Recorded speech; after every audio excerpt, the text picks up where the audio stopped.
Ito, Epson L3250. Kung makikita nyo blinking, ayan. Service required yung lalabas sa computer nyo. Nangyayari to pagka hindi na kayo makapag-print, mag-photocopy, Xerox, scan. Ayan. Tapos pag pumunta kayo sa computer nyo, lalabas dyan service required. Yun yung ginagamitan ng resetter tools.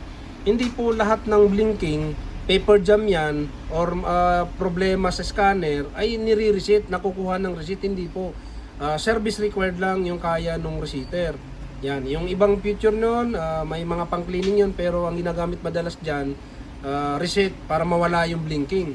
Yan, ngayon, para mawala yan, pupunta tayo sa resetter natin. Ayan. Yan, ito yung niraran, hindi ito. Kasi ito backup yan, ini-extract yan para lumabas to. Yan, pagka mayroon na ito, turn off nyo yung antivirus bago i-run yan. Ayan. Yan. Yung iba natatakot mag-turn off. Hindi po kasi ano lang naman yan pagka magre-reset lang. Pag nakapag-reset ka naman, turn on nyo lang. Ayun, napaka ano lang, mabilis lang. Yan. Try natin, double click. Ayan. Tapos dito tayo. Ayan, 3250, 3250 din. Ayan. Makikita nyo rito bakit siya blinking or bakit siya nagpapareset. Kasi napuno na yung maximum page count niyan. Hindi lang sa pagpaprint kaya napupuno yan dahil sa Xerox, photocopy, scan, saka cleaning. Kung malakas kayo mag-cleaning kasi lumabo yung print, kasama yan dyan. Ayan, 100 na. Kaya para mawala yung 100, yan, i-check natin yan para mag-initialize tayo. Yung iba dito naman nagkakatalo. Pagka pindot ng initialize, naghang, not responding yung resetter, minsan naman communication error. Tatlo lang yan. Hindi naka-install yung printer mo, yung driver niya. Mag-download ka sa Google, i-install mo.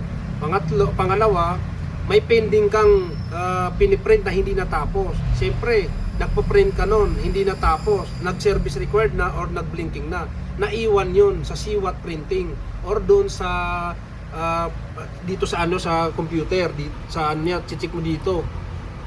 Yan, tingnan natin. Dito, yan.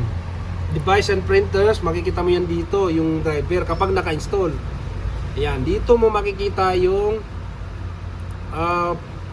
pending, ayan no, CWAT printing. Yan, aalisin mo dyan.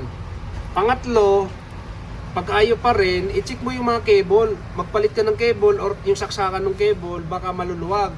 Kaya yun, palitan mo. Kaya yun, initialize na natin para makita nyo yung okay na. Ayan, turn off printer. Tapos na. Kaya ganun, to turn off nyo. Ayan, turn off. Tapos, i-on nyo lang ulit.